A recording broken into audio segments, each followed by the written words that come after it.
il riconoscimento dell'avvocatura in Costituzione e l'affermazione della libertà e dell'indipendenza dell'avvocato per un'efficace tutela dei diritti dei cittadini.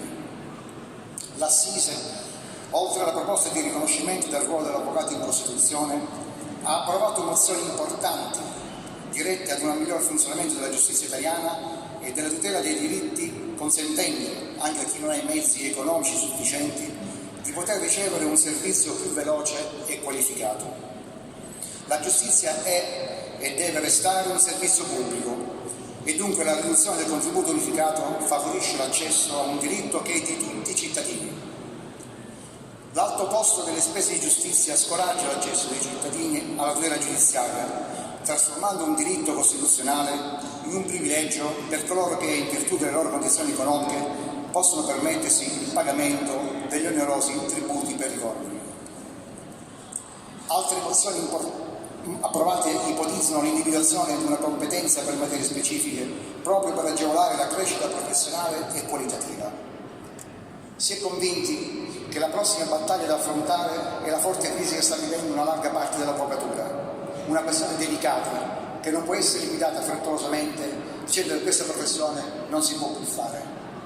Nessuno può permettersi di dirlo, perché vorrebbe dire ammettere che la tutela giurisdizionale non è al centro della nostra società e noi, iniziando dagli ordini forensi, ci batteremo sempre affinché ciò non avvenga. Consigli dell'ordine che, come ha giustamente riferito il Presidente del Consiglio Nazionale Forense Andrea Mascherini ieri durante l'inaugurazione dell'anno giudiziario in Cassazione, sono presidi di operatività e di legalità sul territorio. Sempre più andranno valorizzati come riferimento per gli utenti e come compartecipi a pieno titolo e responsabilità all'organizzazione della comunità della giurisdizione. Il settore giustizia incide nella spesa pubblica in maniera insignificante rispetto all'importante ruolo sociale che riveste.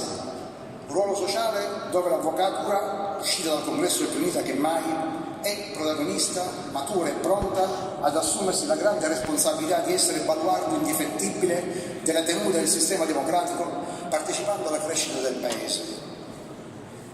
Sull'edilizia giudiziaria nella nostra città prendo atto, signor Presidente Meliadò, e la ringrazio, della sua determinazione di impegno per l'avvio dell'iter burocratico presso gli enti preposti al fine di avviare i lavori per la restituzione del plesso di Viale Africa.